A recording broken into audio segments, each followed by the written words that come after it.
গীতা পড়লে আপনার কি লাভ হবে। প্রথম কথা হচ্ছে গীতা পড়লে আর অন্য কোনো গ্রন্থ পড়ার দরকার নেই। আমরা যে অত্যন্ত মোহগ্রস্ত হয়ে যাই, মোহ থেকে মুক্ত হব, পাপ পুণ্য উভয় কর্ম থেকে মুক্ত হব, সংসার বন্ধন থেকে মুক্ত হব। আমার আর জন্ম হবে না এই ধরাধামে, আমাকে আর কষ্ট লাভ করতে হবে না, এবং শেষে আমি ভগবানকে লাভ করতে পারবো। ভগবদ গীতা এগুলো সব বিভিন্ন জায়গায় পুরাণে বর্ণনা করা হয়েছে। ভগবদ গীতাতে ভগবান কৃষ্ণ বলছেন, কেউ যদি নিয়মিত গীতা পড়ে, আমি তার গীতা পাঠের জ্ঞান যোগের দ্বারা পূজিত হব। গীতা কেউ যদি শ্রবণ করে, কেউ যদি না পড়তে পারে, শ্রবণ করে, তাহলে সে স্বর্গে যাবে, পাপ মুক্ত হয়ে স্বর্গ লাভ করবে। মানে পাঠ করলে একটু বেশি লাভ, পাঠ করলে আপনি ভগবত ধামে যাবেন, শ্রবণ করলে আপনি স্বর্গে যাবেন। আর কেউ যদি প্রচার করে বা গীতা উপদেশ দেয় বা গীতা দান করে, কেউ যদি করে, ভগবান কৃষ্ণ বলছেন সে তিনটে লাভ করবে। যিনি আমার ভক্তদের মধ্যে পরম গোপনীয় গীতা বাক্য উপদেশ প্রদান করেন, তিনি অবশ্যই প্রেম ভক্তি লাভ করবেন। প্রথম হচ্ছে প্রেম ভক্তি লাভ করবেন। জীবনের শেষে নিঃসংশয়ে আমার কাছে ফিরে আসবেন। অষ্টাদশ অধ্যায় 68 এবং 69 শ্লোকে আমার কাছে ফিরে আসবেন। আপনি যদি হরিনাম করেন, ঘরে বসে ভক্ত ভজন করেন, আপনিও ফিরে যাবেন। কিন্তু ভগবান এখানে বলছেন আর একটা বিশেষ গিফট দিয়েছেন, যিনি প্রচার করবেন বা গীতা দান করবেন বা গীতার উপদেশ দান করবেন। এই পৃথিবীতে মানুষদের মধ্যে তার থেকে অধিক প্রিয়কারী আর কেউ নেই, আর প্রিয় হবে না। যে গীতার জ্ঞান উপদেশ দেয় সে হচ্ছে আমার অত্যন্ত প্রিয়। তাই তিনটে লাভ। আপনি গীতা জ্ঞান প্রচার করলে আপনি গীতা জ্ঞান প্রচার করার মাধ্যমে আপনি প্রেম ভক্তি লাভ করবেন, ভগবানের কাছে ফিরে যাবেন, ভগবানের অত্যন্ত প্রিয় হতে পারবেন। শিল প্রভুপাদও বলেছেন, যিনি ঐকান্তিকভাবে ভগবদ্গীতার যথাযথভাবে উপস্থাপন করার চেষ্টা করেন, তিনি ভক্তিযোগে উন্নতি সাধন করে শুদ্ধ ভগবত ভক্তি লাভ করবেন। এই শুদ্ধ ভক্তির ফলে নিঃসন্দেহে তিনি আমার কাছে ফিরে যাবেন। এই হচ্ছে ভূমিকাতে শিল প্রভুপাদ তুলে ধরেছেন। বিভিন্ন মনীষীগণ গীতা সম্বন্ধে বলছেন। ভগবদ্গীতার পিছনে লেখা হয়েছে বিভিন্ন মনীষীরা কি বলছেন। দুটো কথা বলবো। আমাদের জাতির জনক মহাত্মা গান্ধী, তিনি বলছেন, যখন সন্দেহ আমাকে ঘিরে ধরে, হতাশার সম্মুখে উপস্থিত হয়, আমি দুরাস্তে কোনো যখন আশার আলোক দেখতে পাই না, তখন আমি ভগবদ্গীতা তুলে নিই আমি শান্তি পাওয়ার জন্য।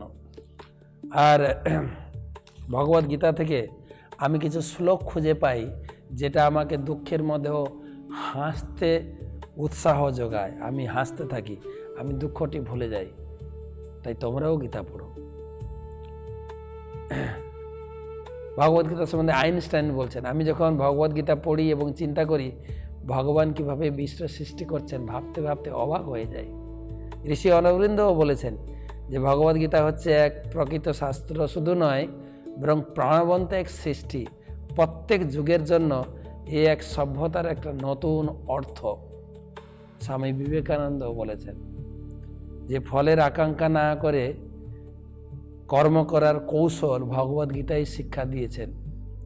শিল প্রভুপাদ বলছেন যে মানব সমাজের প্রতি ভগবানের একটা বিশেষ আশীর্বাদ, এই ভগবদ্গীতাকে আশ্রয় করুন।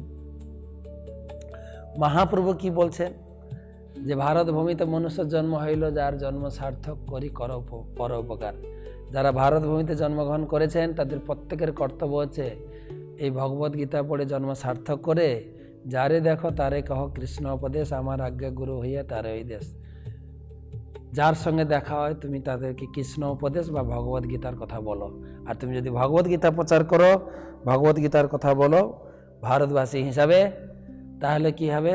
কভু না বাঁধিবে তোমার বিষয় তরঙ্গ, তোমাকে বিষয় বাঁধতে পারবে না। তুমি বিষয় থেকে ঊর্ধ্বে যাবে আর তুমি আমার সঙ্গ পেয়ে যাবে। প্রভুপাদের একটা বিশেষ নির্দেশ। কৃষ্ণ ভাবনামিত আন্দোলন যুক্ত প্রতিটি ভক্তের অবশ্য কর্তব্য শ্রী চৈতন্য চরিতামৃত ভগবদ্গীতা আদি গ্রন্থ পাঠ করা। তা না হলে কিছুদিন পরেই তারা কেবল আহার নিদ্রায় মগ্ন হয়ে অধপতিত হবে। তার ফলে তারা নিত্য আনন্দময় ভগবত ভক্তি লাভ করার সৌভাগ্য থেকে বঞ্চিত হবে। চৈতন্য চরিতামৃত মধ্যলীলা 25 পরিচ্ছেদে 277 নম্বর শ্লোকে তিনি এটা ব্যাখ্যা করেছেন। গুরুমহারাজ শ্রী শ্রীমৎ জয়প্রকাশ স্বামী গুরুমহারাজ তিনি বলছেন, এই ভগবদ্গীতা আমরা ভালো করে বুঝতে পারবো যদি প্রভুপাদের তাৎপর্য পড়ি।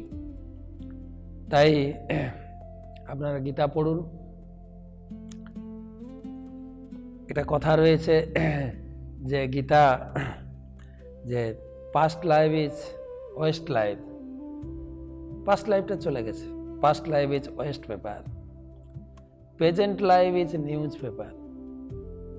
নতুন নতুন কত আমার জীবনের ঘটনা, আমি পড়াশোনা কমপ্লিট করলাম, একটা তারপরে চাকরি পেলাম, একটা মেয়েকে বিয়ে করলাম, আর মেয়ে ছেড়ে চলে গেল, নতুন নতুন news. Past life is West paper, present life is news paper, future life is question paper. আমার কি হবে? আমি পড়াশোনা করছি, চাকরি পাবো তো? ছেলে মেয়েকে ভালোবাসছি, তারা দেখবে তো? আমি বিজনেসে এত টাকা ইনভেস্ট করছি, আমার লাভ হবে তো? This question paper. Past life is West paper, present life is news paper, future life is question paper. Read Bhagavad Gita, make your life sub life. তুমি ভগবদ গীতা পড়ো, তোমার জীবনটাকে আনন্দময় করো, সরল করো। Otherwise your life will B A tissue paper. নাহলে তোমাকে সমাজের লোক, তোমার বাড়ির লোক তোমাকে ব্যবহার করে ফেলে দেবে। তাই ভগবদ গীতা পড়ো। উপসংহারে বলি, ভগবদ্গীতা ভগবান কৃষ্ণ বলছেন, নাস্তি বুদ্ধি অযুক্তস্য ন চ অযুক্তস্য ভাবনা ন চ অভাবয়ত শান্তি অশান্তস্য কুত সুখম। তাই সকলে ভগবদ্গীতা পড়ুন।